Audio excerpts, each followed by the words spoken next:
We have now arrived in Champagne.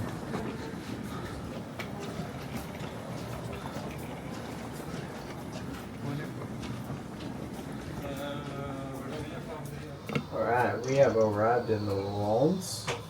I've been told I knew I was pronouncing it wrong the whole time. But little town, and it's so quiet.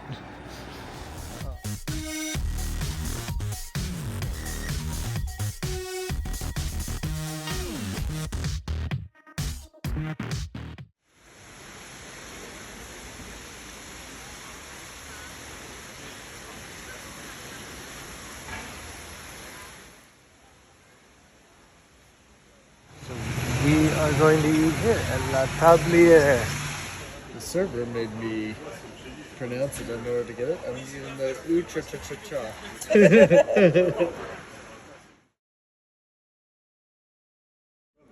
And look at this. This is the wa-cha-cha-cha-cha.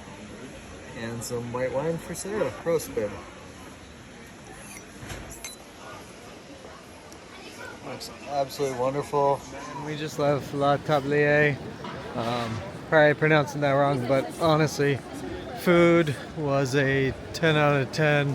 That drink was wonderful. Now we're just kind of wondering before we're going to take our champagne tour, but that food was absolutely wonderful. So if you are in Reims, yeah, go check it out. Yeah. And now we are at Lanson, and it is beautiful here. Sarah's excited to get in. Like I said, this one is, to my knowledge, the one that is the official sponsor of Wimbledon. So we have a 3 o'clock.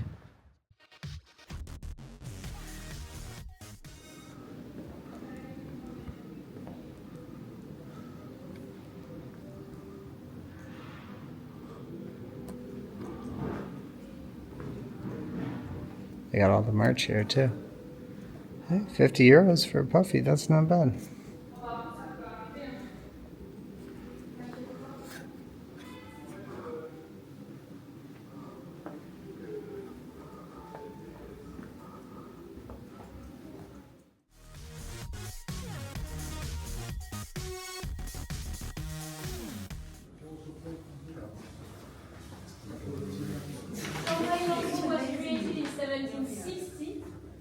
A lot of champagne houses started to emerge in 1730, because before that we had a law in France that said you couldn't sell alcohol in bottles, you needed to sell it in barrels.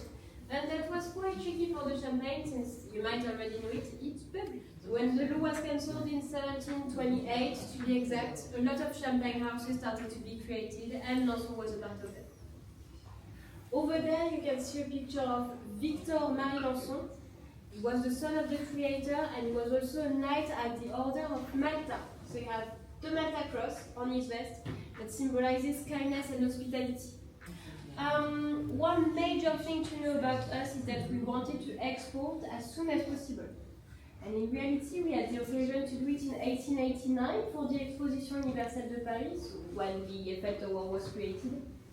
Lanson was there with a vintage 1883 at the time, and that's when we became famous and we had our first few markets abroad. Queen Victoria. Yeah, at the time she did not know much about Lanson. You can see that because she doesn't smile on her pictures. After a few classes it was way better. That means we are official purveyors of the royal family in the UK, and we are currently the oldest champagne house that has the warrant. And of course, nowadays we have some partnerships going on. So you can see Novak Djokovic proudly holding a bottle of Lanson. Since 1977, we have a partnership with Wimbledon. And that's currently the oldest one that we have in Lanson. So this one is completely fake, of course, completely empty. But I do have some real ones from the cellar that we will see in the evening.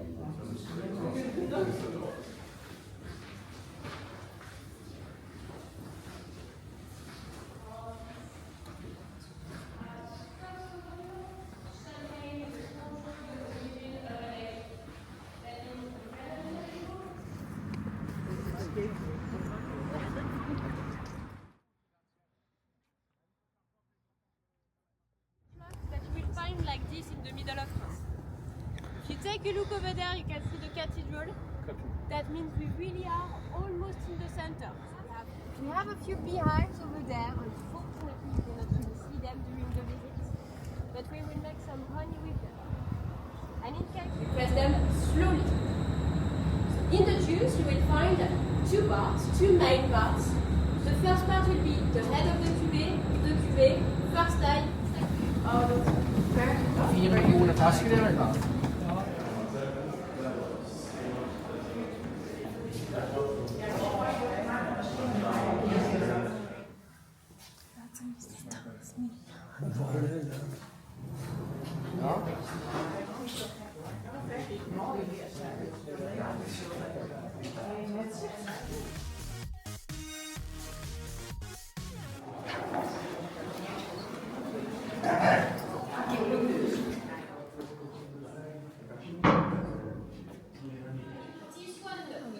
Oh my gosh. Yeah. So how many bottles do you think are currently down the cellars? 10 million. More than 10 million. You can put me if you want. More than 10 million?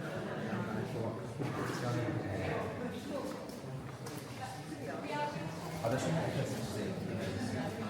list is on the bottom. It ate all the sugar, it has nothing else to eat, it dies. It will now be called sediment.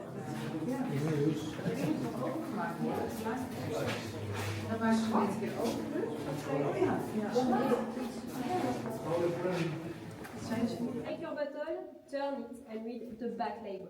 You will find the harvest year, the disgorgement date. I can show you during the tasting if you want. Quick match between, but I don't find them that expensive.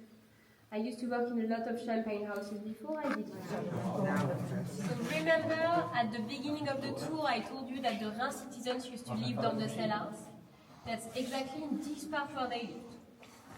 Yes, a few bottles disappeared because at the time they could only open bottles for huge days like Christmas or New Year. And since they had bad days every day, they wanted to open more champagne. So when they did it, they needed to open their bottles without making any noise. That way they would not get caught. And that's why when you are in Champagne, we will not make any noise when we open our bottles, in respect for them and for the tradition. Wow.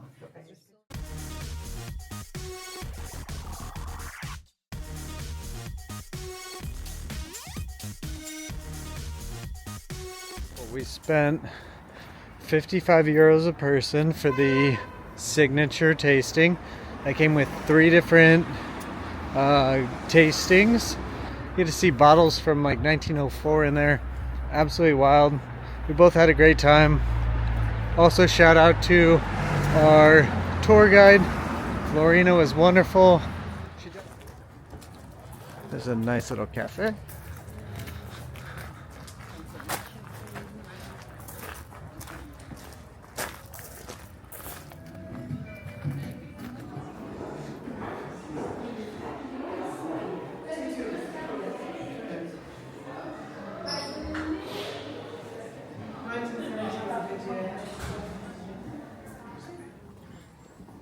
Merci.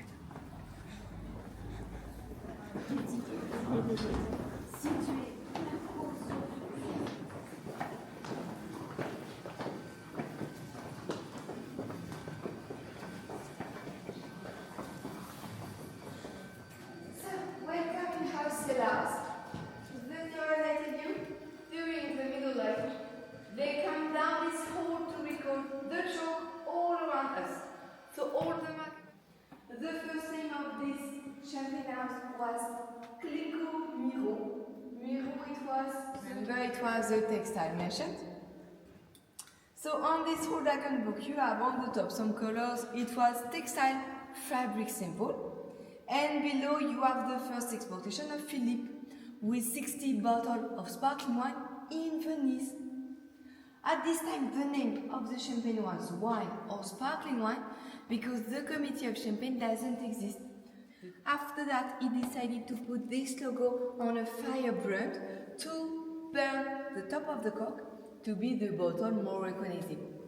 Because all the bottles were sold like this, naked. So you have no idea which champagne you're going to drink.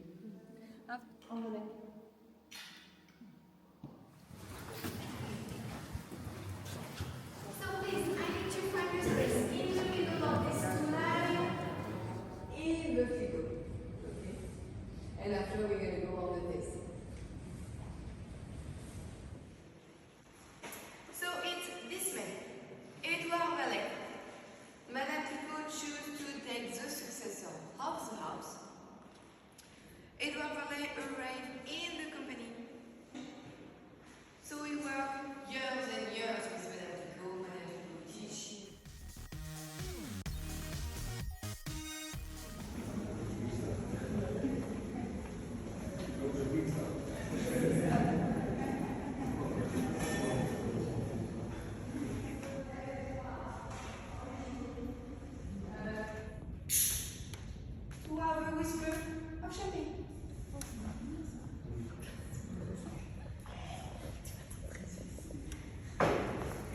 I need to try every bottle I open to make sure the champagne is not cold or acidic.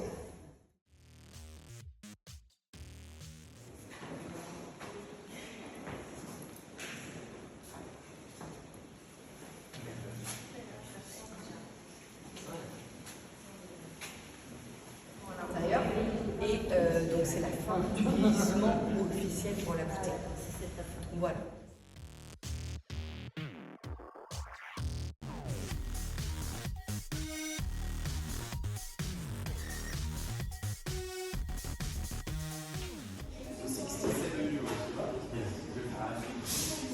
Oh, baby. That merch is merching. Ooh, babe, look. You can get a plastic one. Plastic.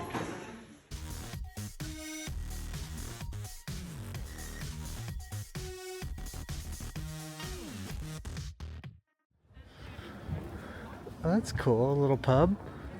Could hit a pub.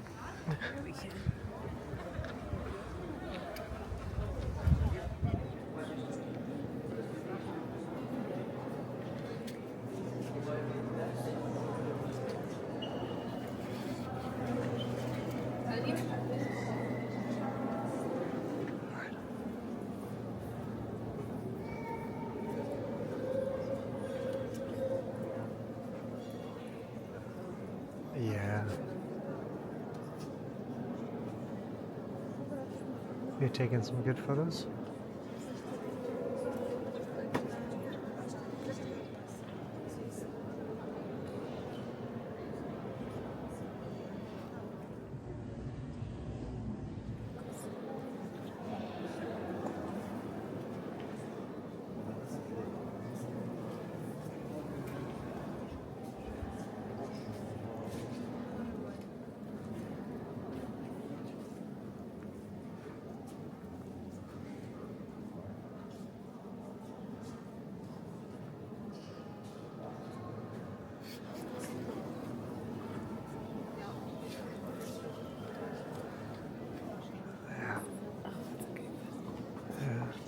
It's beautiful, all the archways together.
Là, c'est vrai, tu faire des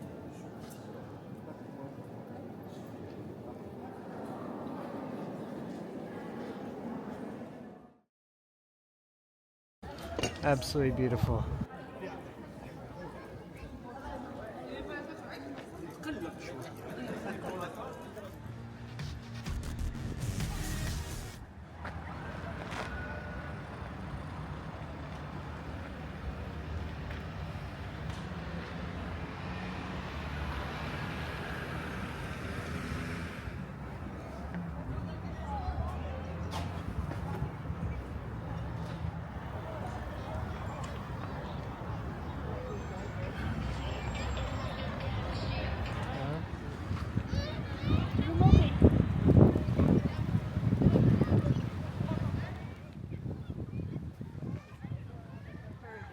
Alright, bonjour. We are at the train station. Say hi, Sarah. We're at Champagne right now. We had 2 great days in Reims. Wonderful time doing champagne tastings and just kind of chilling. It was a great part of our trip to just relax. And now we are taking a train in about 20 minutes, headed to Disneyland Paris, which is about 40 minutes outside of Paris. Should be about 40-50 minute train ride, so nice and short. Head to Paris, Disneyland. So super excited. We're gonna have a Sarah tier tracker in the corner. I might not catch them all, but I'll definitely be counting. We'll see what gets her emotional. One thing too, if you guys are traveling by train, check and see what carriage or wagon you're at. The screens will kind of help you organize. I almost forgot about that, and we were kind of in the wrong part of the wagons when we were in Germany, but the boards will say like, hey, if your train ticket says you're wagon 13, you should be at this part of the track for when the train arrives. So it really helps you kind of like not have to run or go through the whole entire train and kind of upset people as you know, bump them on the way by. So look for what carriage you're in, and it'll help you kind of be in the right spot. So it said for us being in wagon 13, we want to be by X, so we're at X waiting for the train. So yeah, super excited. We'll check in at Disneyland Paris.